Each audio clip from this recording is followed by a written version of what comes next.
There's Beth. You disappeared there for a while. Well, for some reason, my computer went blank. I had to redo everything. Has Well, a you're mind here. of its own.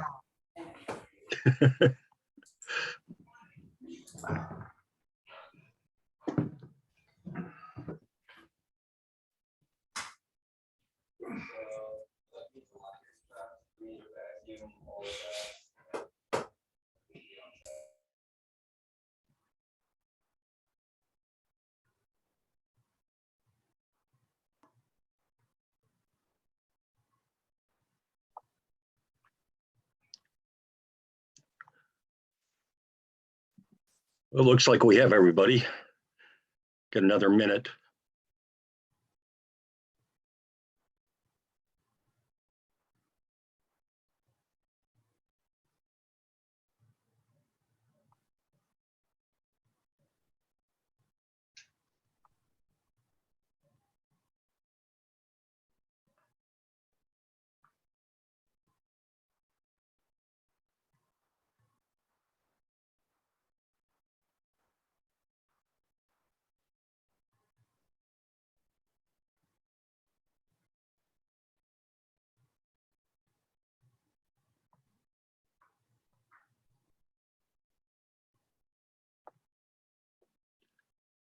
Okay, I have 5 o'clock. I'll call the Tremont Planning Board meeting of February 15th to order at 5 o'clock.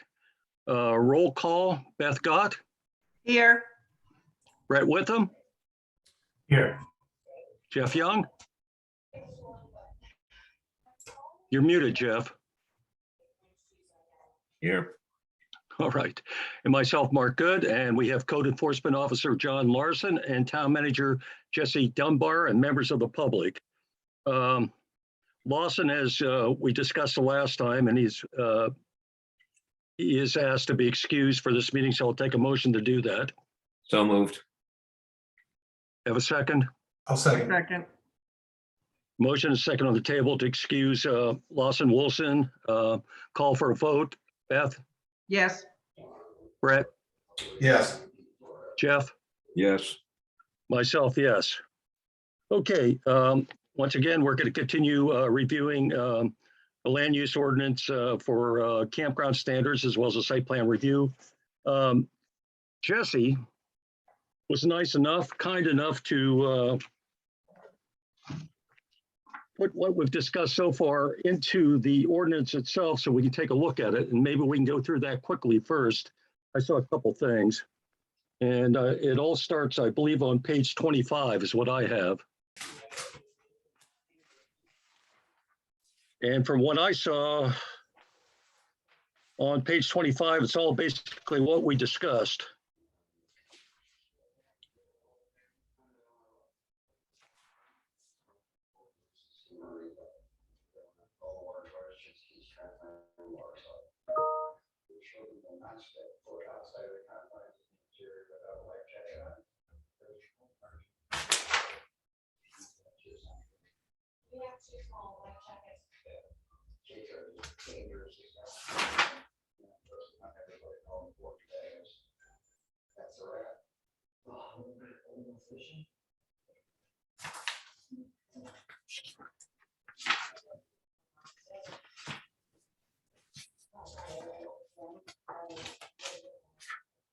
Any issues, anybody, or still reading?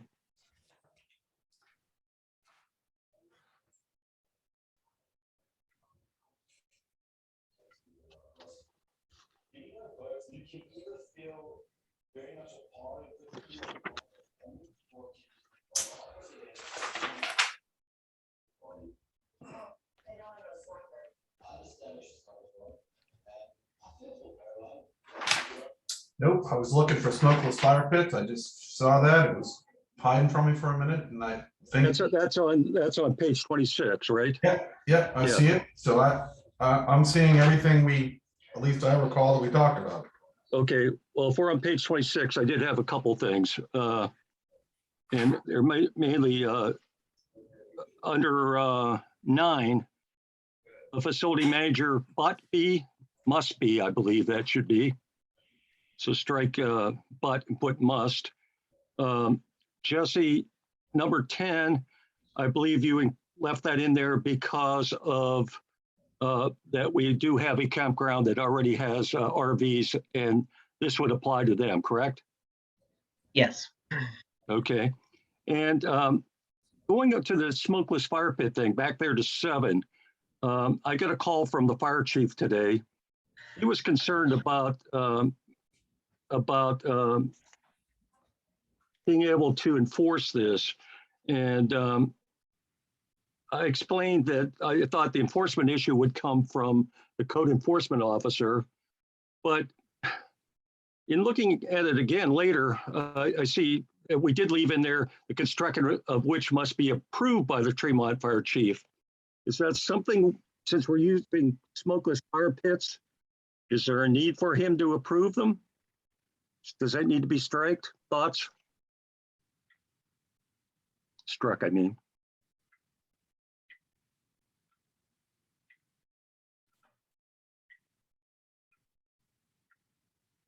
We could add approval of the fire chief and or the code enforcement officer.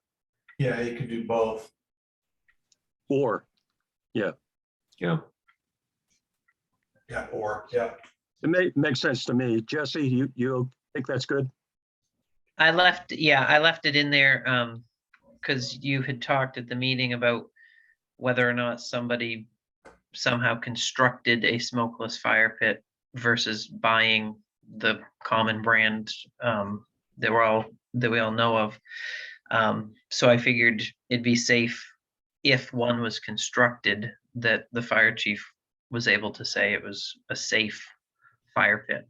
I think the fire chief portion is basically, is it a safe fire pit? Not necessarily, is it functioning as a smokeless one, but is it an approved safe fire pit? Right. So I think if you want to add it or code officer, therefore the code officer would be enforcing the smokeless aspect of it. Makes sense to me. What do you think, folks? You want a motion on that? I'll move that we revise the subsection 7 of what is Article 5D. 5B to include inspection by the fire chief or the code enforcement officer. Do I have a second? I'll second it. Okay, Beth beat you to it there, Brett. Motion and second on the table to amend number 9 under the campground standards to be, not number 9, sorry, number 7, that it be approved by Tremont Fire Chief or CEO. Any discussion? Hearing none, I'll call for a vote. Beth, Yes. Brett, yes. Jeff, Yes. and myself, yes. That's 4-0. Okay, I think the next thing is going Mark? over to, yes. Just want to go back to, you raised the issue of the subparagraph 10 recreation vehicles, and it was left in because of existing sites at recreational vehicles. Should we note that in some way in the provision? So it doesn't lead to an argument down the road. Well, we have a provision for it, therefore are we allowing it? But with the addition of 11, do we need that? I mean, you're right, it would make it clearer, I guess. I guess 11 clears it. Yeah. Maybe our attorney can look at it. I think it looks okay. What do you think, Brett? Yeah, I was,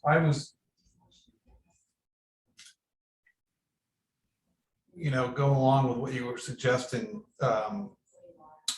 Jeff, but to be candid, I hadn't actually looked, I hadn't got to a number 11 yet. When I saw that, I said, well, it's probably covered by 11. It's right there, but I don't feel strongly either way. You could say, you could somehow put in there for grandfather, campgrounds in 10 or something to make it clear that they're only the grandfather ones, are in play, I suppose. And as Jeff said, it's going to be looked at by town attorney as well. So maybe Yeah. he'll have a suggestion there. Mark, Just what Jeff is saying, and he's right, you don't, the fact that it's proximate to 11 helps out, but you don't kind of want just like a bare, like provision that refers to something that, suggests that it doesn't make sense without, because someone might say, well, it's there for a reason, and so, it just creates ambiguity, so I don't feel strongly either way. We'll see what, I guess we'll see what James says. Okay, everybody okay with that? I have a question, Mark. Oh, no. I hope I have an answer, John.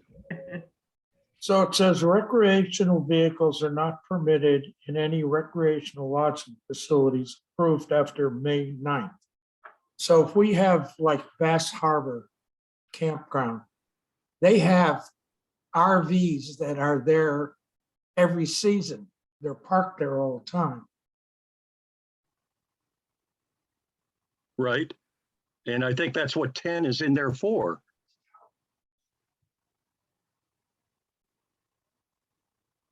And I think our view would be that, their grandfather, it was approved, John, Yeah. before May 9th, 2022. Correct. Does this give a campground that's in existence the ability to come back and ask for recreational vehicles if they're in existence as before May 9th, 22?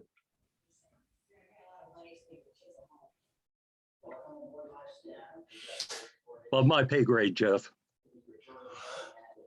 Yeah, I guess the question what you're getting at, Jeff, is if, so let's suppose that either Bass Harbor or the Quiet Side either right now doesn't have any, which I don't know about Quiet Side, or wants to add them, wants to basically change their footprint and, would they have an avenue to do that? I don't, we didn't get into that discussion. We primarily focused on, new campgrounds and moving forward. I mean, if the thinking is that you don't want even any additional ones at current campgrounds, I think we need to say that. I don't think it says it that way right now. I think based upon the input from the community, there was a lot of resistance to permitting recreational vehicles. I think we should apply to all campgrounds after May 9th, whether in existence or not, if they come in for permission. Yeah, I'm not adverse to that. What I don't know, and maybe John can help us out, is I don't know if the way that those campgrounds are, structured right now, that there are, say there's 60 sites. I don't know if 20 right now are necessarily and particularly,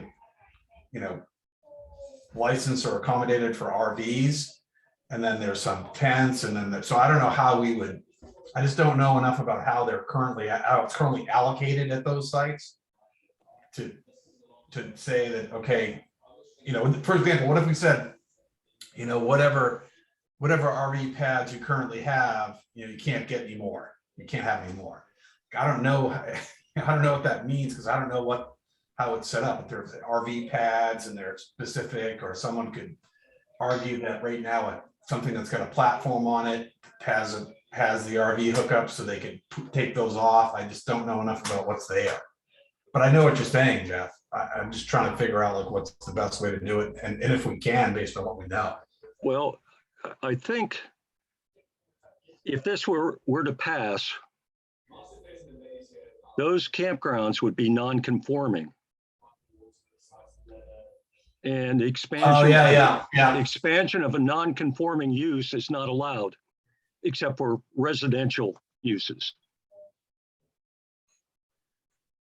So you're saying that the argument would be, to the extent that they have RVs now, it would be frozen anyway.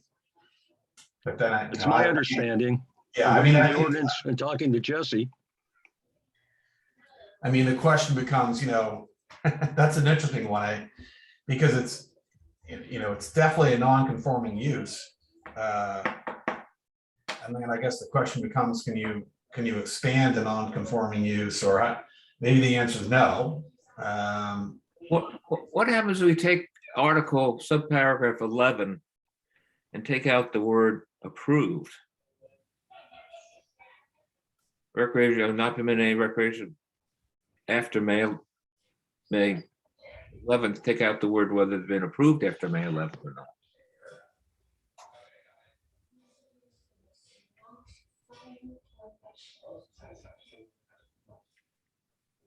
Taking out that one word, I think, clears this up. Take out approved?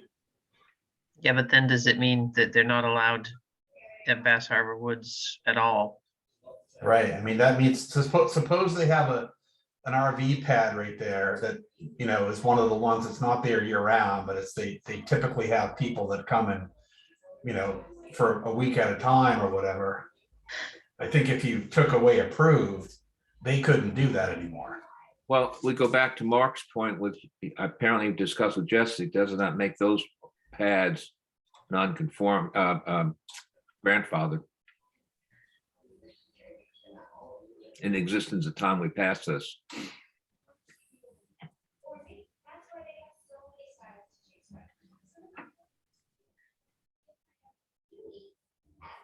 It'd be a non-conforming, but they can continue as a grandfathered. It just said can expand. Yeah. But I think that's just a copy. We don't need to modify that number 11 to accomplish that. Yeah, what do you think taking the approved does, but take that out, Jeff?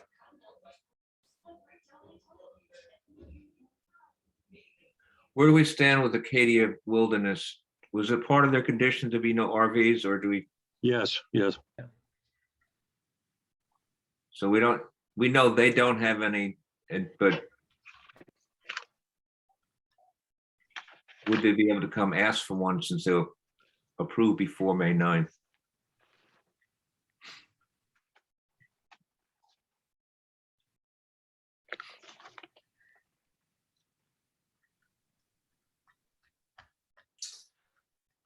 Yeah.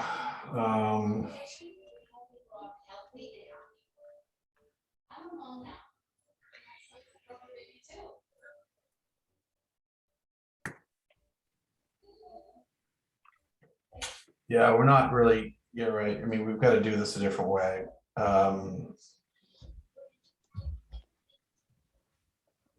I think we have to say, I think it's got to be, I think there's got to be two sentences, right? I think one sentence has to address existing grandfathered campgrounds, and maybe you just say that, again, I'm kind of going back to John. I don't, to me, an RV needs a pad, right? You need like a hookup and stuff. I don't know enough about it, but you need like a pad with electricity and water, and so they're different than at least the way they're physically set up is different. So I think you could, I think what we're trying to accomplish is just to freeze everything. Is to freeze everything as of May 9th for existing, and not permit anything new moving forward. And I just don't know the best way to say to freeze everything, because I don't know what the limiting, how to describe the limiting, you know, the best way to describe that, you know, other than to say, you know, because we said, you know, something like any pre-existing, I suppose we could just say, you know, pre-existing RV pads, you know, and campgrounds approved prior to May 9th are grandfathered, you know, and provided that no additional RVs or pads are allowed on grandfathered or anything after May 9th. I mean, I didn't say it very, I said it very inartfully, but I think that's what we're trying to do. Well, an RV can be self-contained. All it needs is a place to park. Well, then that's They kind of my They point. have holding tanks, you know, they're generators. I mean, there's a lot of things. They don't necessarily, although most RV parks are set up where they have, either sewage or electricity and things like that. It doesn't mean that they have to have that. Yeah. So I think we've got to decide, can we really, do we want to burn our energy here trying to reach Bass Harbor, and the other one, the quiet side, given that they already have, existing RV. I mean, it was a condition for Acadia Woods that there not be RVs. I feel like that one we could probably lock down with some language, right? Like and go ahead, Mark. They volunteered that themselves. So we made it a condition, though. You're right. Right. But nothing would, I mean, to Jeff's point, they could still come and they were approved before May 9th. So they could theoretically, 10 years down the road when none of us were around, we could, come and say, hey, we were approved prior to May 9th. We want to put some RVs in. Well, I think you're going in the right direction existing. Yeah. And I just don't know. And I don't know how to word it any better either. Yeah, I know. Because like you say, all you need is a parking space, right? So it's hard to, you almost have to go and get, to say that there's none existing in Acadia Wilderness, and then in Bass Harbor and in the quiet side, actually map it out. Because I've seen, if you go to their website, they do map it out. They have, in fact, they're color coded. Like there's blue, and then there's like yellow and red, and they're different, and saying, okay, these are your RV sites, whatever exists, the designated existing RV sites are frozen. And that's what we're trying to achieve. Yeah, I agree. Well, I agree. So we all agree in concept. It's the language. It's the devil's in the details, right? I John, think we could make a motion though, and at least get that to James, and then John and James can look at how they've mapped it out, and maybe even talk to those owners and say, and then just craft some language. Is that a motion? I'll second it. Well, I can try to restate it. I mean, there's two things we're trying to achieve. Well, first of all, so Jeff, I think the language in 11 is okay. It covers part of what we're trying to achieve. The other part Correct, is yes. right. So I think that can stay, but you just need to add. I think I'm going to move that we explore language to add the concept that will not only prohibit recreational vehicles in future campgrounds, but also freeze the current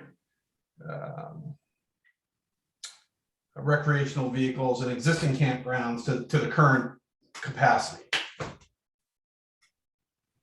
Is that your motion? That's my motion. I will second that motion. Okay.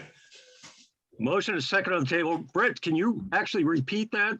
I don't know. Probably I think not. Jesse wrote it down. Yeah, I mean, we're just trying to freeze, and No, I I think didn't. again, we just want to freeze the recreational vehicle footprint to what's currently approved. I mean, that's Right. essentially what we're trying to do. And that means for Acadia Wilderness, none. And it means for Bass Harbor and Quiet Side, I would say however they designate it now, And again, that might be something John can talk to the owners, and we can look into that.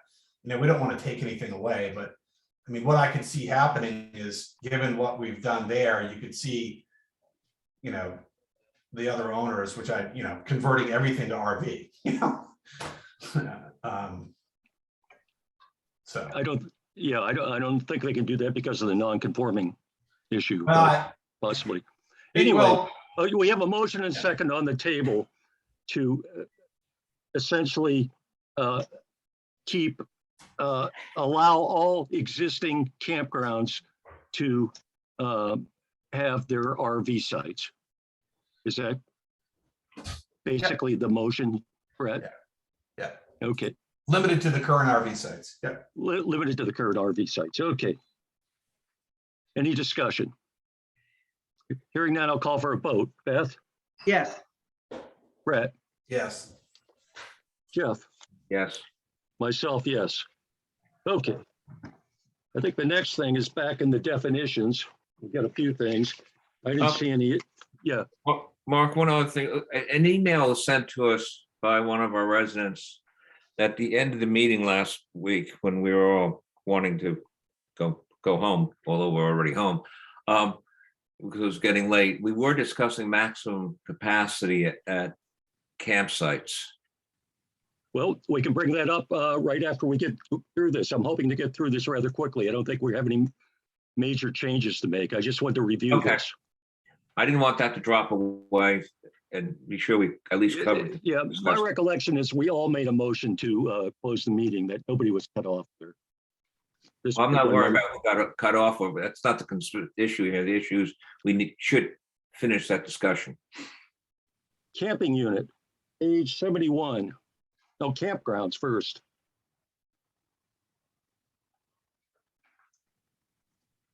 Basically, Jesse, campgrounds, Jesse crossed out what we had and added, or they are included in definition of recreational lodging facilities, which we'll get to later on here, camping unit and campsites.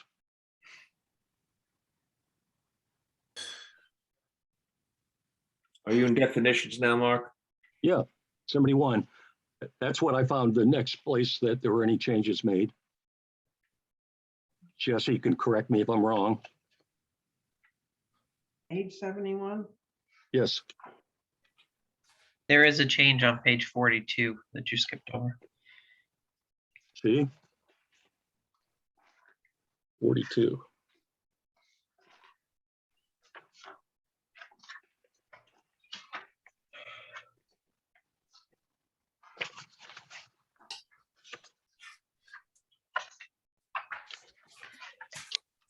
Oh, yeah, the motels. It's just cleaning up the parking standards with the new language. Right. And it's basically what we had anyway, right? Yeah. The standard hasn't changed. No.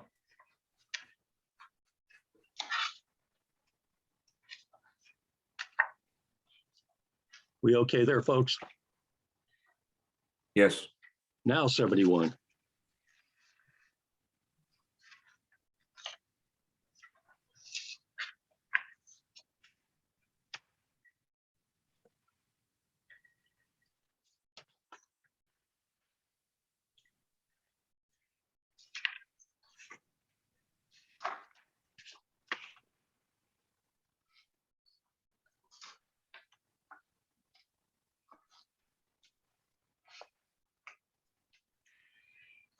We're okay there, 75.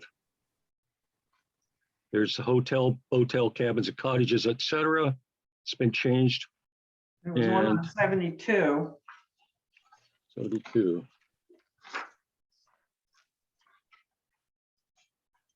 But it goes back to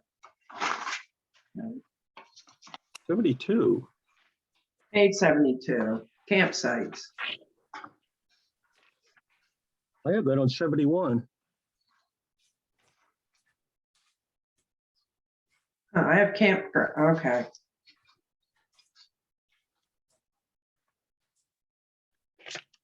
Okay, You have a different version? I must. This was the one that was emailed. 71 Oh. was campgrounds. Oh, maybe it was a little different in the email. Probably just the way it printed out. Yeah, the way it printed out. Okay. Okay, yeah, I'm looking at the copy that was in the packet, so.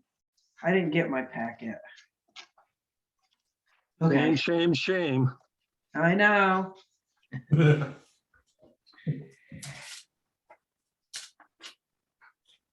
75. Or maybe 76 or 77 a best copy.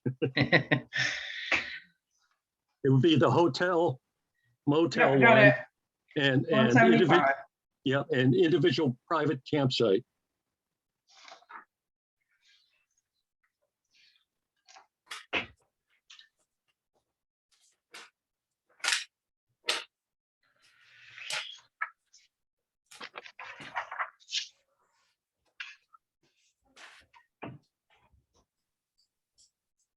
So Jesse, just to be clear, but not limited to the gravel pad, actually somebody with their individual private campsite, which is non-commercial, can park their RV there and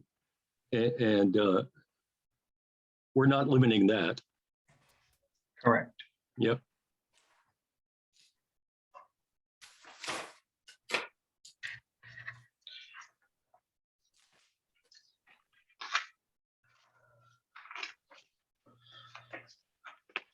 Any issues, anybody? And I think the next one is on page 79, recreational lodging facility.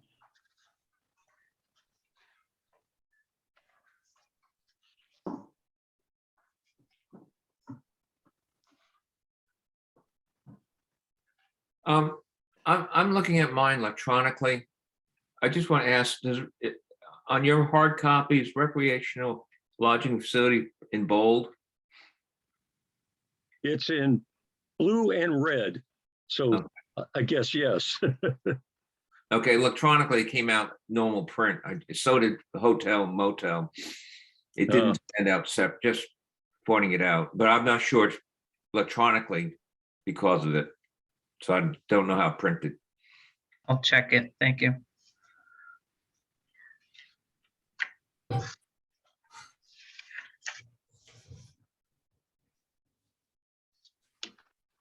That's what we agreed on last time, to my recollection.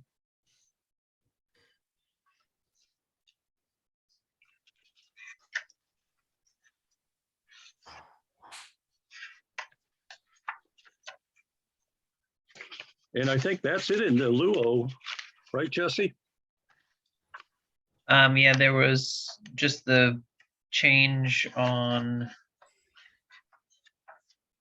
the land use table, page 22 and 23. Just changing campgrounds to recreational lodging facilities. Missed that one too. Let's see.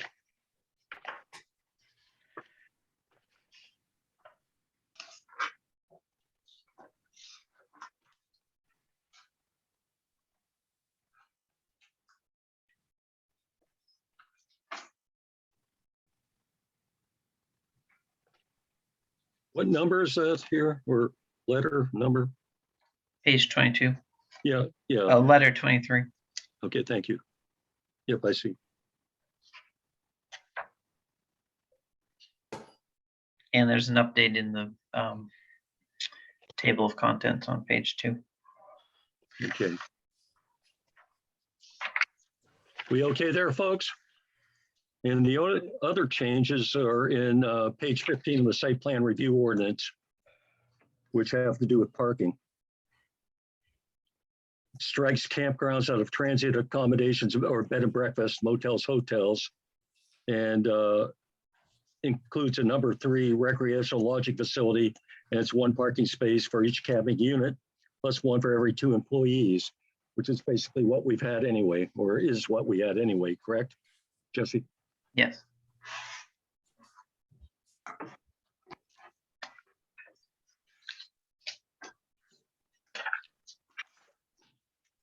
Okay, if everybody's all set, we can move on and discuss anything else we might want to add. I think Jeff wants to have something. Are you ready? I am. Okay, Everybody else ready? we got into a discussion on number of occupants per campsite. And we had, I think, 3-bedroom places approved or something, and we talked about 2 people per, and I was suggesting 6. Brett was thinking about 2 couples with a child or 2, so he leaned towards 8. And I think we sort of ended the conversation that leaning towards an 8 limitation. Brett, if I'm misquoting you, please correct me, but I thought that's how we left off. Yeah, we that was the nature of the discussion. My recollection is it just kind of petered out because it just wasn't. I mean, I'm happy to revisit, but I feel like, you know, I guess what we're guarding against is someone who's going to put in a 6,000 square foot cabin on their 10,000 square foot campsite and cram in 15 people is the concern. Or bring in like a massive tent. I guess if people feel strongly enough about it, I feel like that it's just the risk of that is kind of low. It's just not, I mean, the owners of the campground or wherever the heck we're calling these things now are not going to want to do that either. But if people want to talk more about it, okay. Well, I think it also include those campsites that have cabins on them, a limited number of people that per cabin 8, so you don't have a fraternity or sorority show up and fill up the whole thing and or just get too many people coming in to lower the rate there. Every couple pay a couple bucks, they all can sleep on the floor type thing. I think it is a provision to prevent overcrowding that way. Wouldn't those people be just as likely to rent an Airbnb or Verbo where there's nobody on site to even look after them and make sure that they're not raising heck or whatever? Well, campsites are much cheaper than an Airbnb. You get 6 people. Anyway, here's my concern. Okay, first of all, are you trying to limit the number or of people in the campground itself? I mean, Yeah, per camps. Yes, if you have 10 campsites in a campground, none one of those sites can contain more than 6 or 8 people. so first of all, how do you keep track of the numbers? Well, a lot of what we're doing is difficult for enforcement because we don't have adequate. We don't have, Jesse can't or John can't go running out checking every campground every night to see who's there. So we have to depend on the integrity of the owner of the campground, and the owner of the campground knows that they've gotten permission to have so many campsites, and by law they can't have more than 6 people there. So an honest campground owner will recognize that they can't exceed 6 or 8, whatever number we put in. An honest campground owner. Well, So what would the consequences be? they'd be violating the law if they start packing in too many. You want to build in penalties, fine, but I don't think we want to go that far. This is a rural town that's trying to put some control into what's happening here. All this, you can say what the consequences are, Mark. I mean, we're not putting in penalty provisions. We're just putting regulations. You want to make a motion? Sure, I'll move that the number of occupants per campsite be limited to 8. Do I have a second? What's the answer to my question? Do I turn the other one? Hearing none, I guess the motion dies.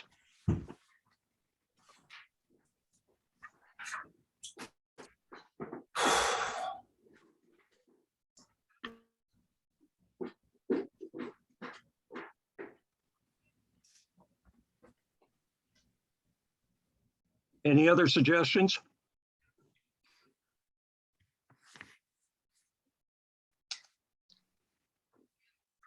One of my concerns is making sure we get something passed. If this passes, we're going to have the most restrictive standards of any area campgrounds, unless you want to count Mount Desert, which doesn't allow any new campgrounds. And, I want to make sure that, we get something passed here. And, we can always tweak things later. We're going to have a planner. We have a comprehensive plan process going on.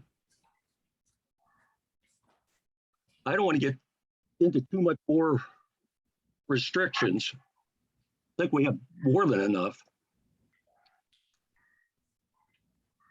I guess I tend to agree. I was poking at it a little bit, Jeff, because just to, prompt some discussion, I do understand the concern. I guess I just don't, I just feel like that's not a real risk, but I could be proved wrong. You know, I haven't personally experienced or heard of, you know, people packing a campsite with, you know, like a bunch of like frat folks. I just haven't heard that or seen that. Like, and I feel like the owners would not want that. Like people who own the campground, they would not want that. I mean, they're going to first of all, I don't know if I've looked. I wonder if the owners of the current ones already set occupancy limits. I think they would want to, because you run into problems at the showers, there's just too many people. So I feel like I feel like it's mostly going to be a self-regulating issue.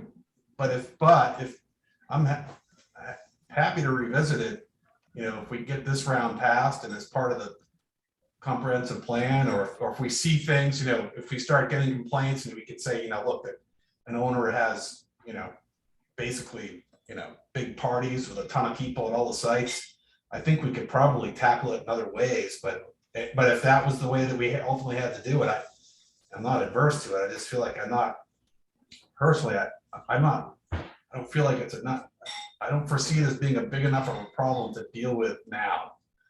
I guess that's how I feel about it. And I think you're right too, Brett, about water supply and septic system is going to, you know, the size of that is going to limit the number of people that an owner is going to want in a campground. Yeah, I mean, I just feel like an owner, like if I'm an owner, I see some people, you know, you got the kind of the clown car, you know, scenario going on with a ton of people pouring out of the trunk and out of the, I mean, I would think they're going to say something and say, you can't do that. So I don't know. At the same time, people visit, you know, when people go camping, that, you know, people will visit, and I'm sure there could be more than, you know, 8 people having a barbecue at a particular time during the day at a campsite. So I don't know. I understand the concern. It's just trying to manage the crowd, but I'm just not seeing, I don't feel strong enough about it that it's really going to be an issue, but I could be convinced otherwise, like, you know, if that's how it turns out. Okay. Moving on, does anybody have any other suggestions? Mr. Chairman, Yes, sir. you're talking about annual inspections and annual licensing. Yes, like in Should that Lemoyne. be- Should that be in the ordinance? It is. I think it is. It is. In our, yeah, our suggestions here, yeah. Our proposals Where? under campground standards. Page, It's number 3, right? D3. So how about inserting in there all recreational lodging facilities by May 1st must be inspected and issued a permit.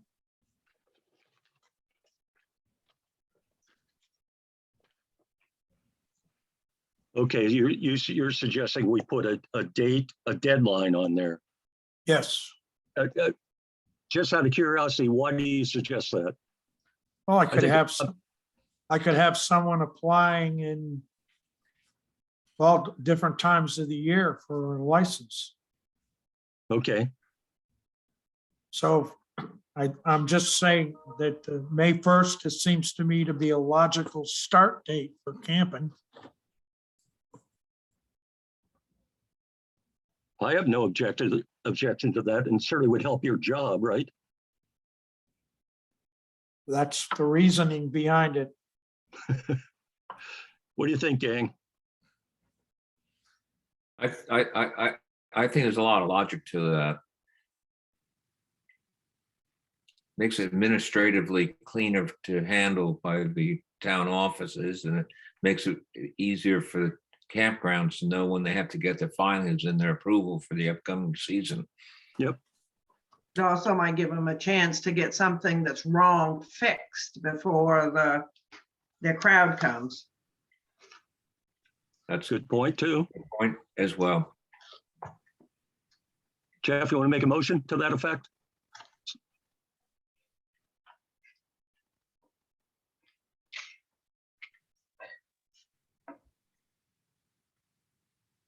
I'll be happy to move that we amend the proposed language in subparagraph 3 to say the filings shall be, let's see, permit applications, it shall be due by May 1st in any calendar year. I'll second that.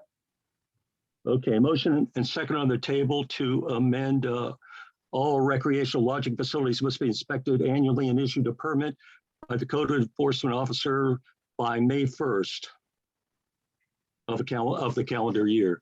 Yeah. Okay, any discussion? Hearing none, call for a vote. Beth, Yes, Brett, Yes. Jeff, Yes. myself, yes. May 1st calendar year. John, did you see anything else that you had any comments on?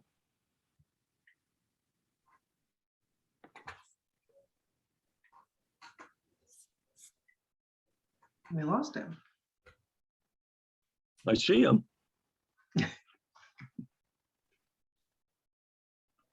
I guess not.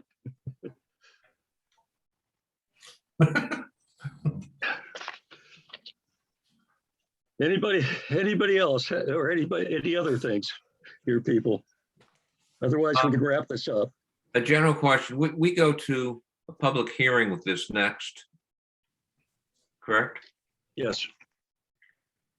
So that will give us time to put any other changes in that we find the public comes up with, we think might be useful in the ordinance, does it not?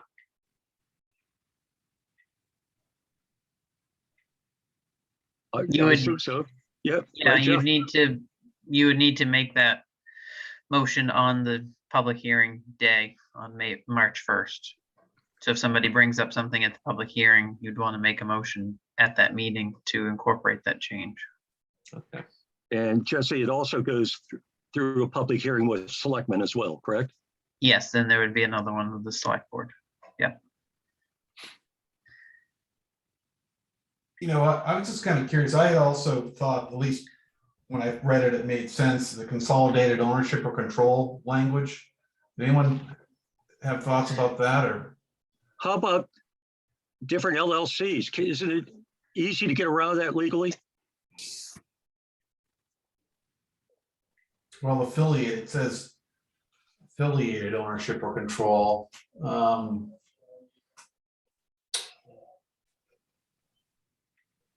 And I know, I know what people are thinking about here, and because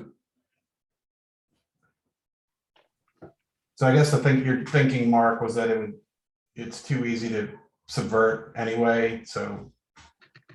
It's easy to get around it to me. And of course, I haven't spent a minute in law school. So to me, it seems easy to get around. And do we really want the town to have to go investigating those sort of things? Yeah. Well, there are ways to handcuff it, so it's transferability of the LLCs and so forth, but so legally, there's ways of slowing down, but you do bring up the point of does the town have to police this? And that becomes cumbersome. Right. So there is very definite legal way to stop LLCs from moving without notice and so forth, but how much can we ask the CEO or the town manager to police the stuff? Right. We don't want a campground police force. All right, well then that's all from me then. You know, on the suggestions by CTR, there's also the suitable land area thing, but I think we've already have this covered through the campground standard and site plan review ordinance, Article 8A.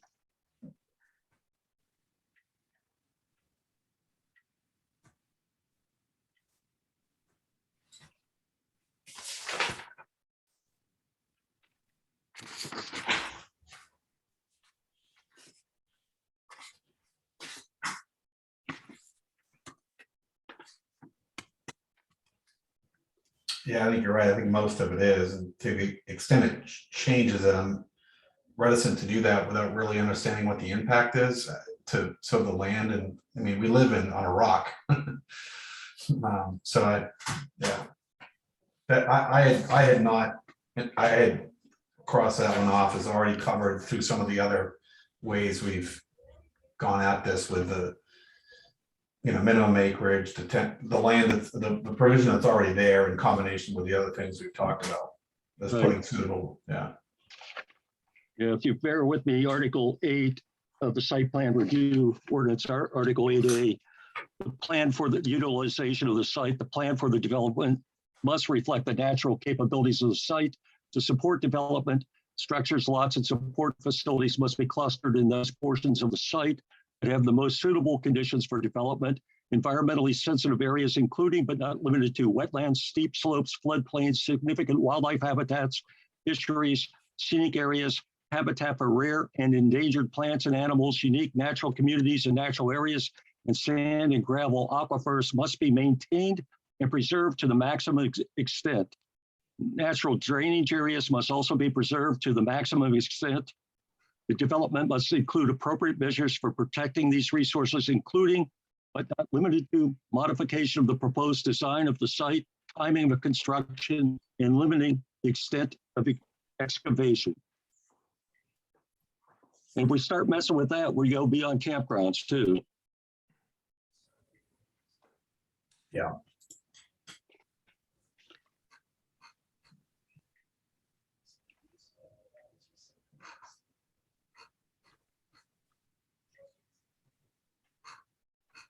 And the other thing they had here was number 9, as a condition of approval after the first year of operation, the owner of a recreational lodging facility may be required to provide the Tremont Planning Board with a report on the vehicular, bicycle, and pedestrian traffic generated by the recreational lodging facility during its first year of operation, as compared to the projected pedestrian, bicycle, and vehicular traffic generation rates submitted with the application. Once again, I don't think we want to go there. Well, the problem with that is they can give it to us, but what do we do with it? Yeah, exactly. What are we? The roads are either classed for the traffic that's on it or they're not. Yeah. So, yeah. And point out that we can get around that by riding a unicycle too.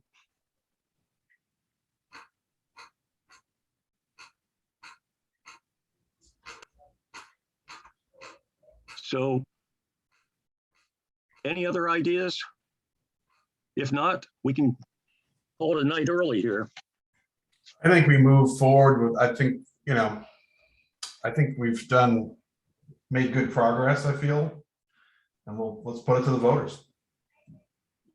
Well, yeah. Yeah.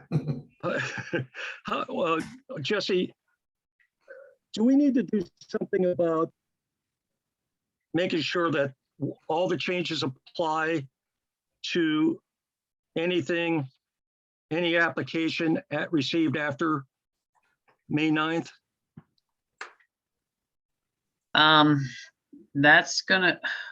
It's up to you guys.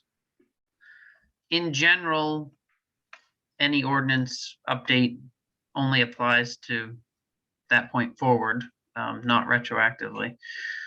Where you have existing campgrounds and existing approved campgrounds, it may be cleaner if you had language in there specifying that these standards apply from this date forward, but It's one of those things that's typically it's implied, but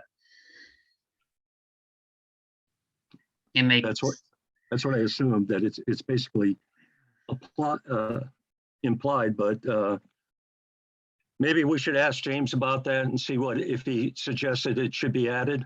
yeah, And is that something you want a motion on or not? Or just have James look at it? yeah, we can just have James look at it. Okay, When Members would we hear, when do we hear back from James? Which meeting? The first, hopefully, for the public hearing. but we have to have it by the public hearing. Yep. Okay, anything else, folks? Hearing nothing, we have set date for the next meeting, but we already set that at our last meeting, March 1st, March 1st, 6 p.m. by Zoom. And that's the public hearing. Jesse, are you suggesting that we might have more business than that night? Because I hope not. No, Okay. And our next meeting would be March 8th. You want us to set that now or at the March 1st meeting? you can do it the March 1st. Okay. Okay, take a motion to adjourn unless somebody wants to hang around a little longer. So moved. Second, somebody? A second. Motion and second on table to adjourn. All in favor, Beth? Aye. Call for, Yep. Brett, Yes. Jeff, Yes. myself, yes. Okay, thanks, folks. Hey, Brett, is that a drum kit I see in the background? It is. Are you a drummer? I bang around on them once in a while, I guess. I'm not sure I'd call myself a drummer, but Well, we're gonna start a band, planning board band. we're getting the band back together, Mark. There we go. Okay, folks, thanks. Good night. Good night. Bye.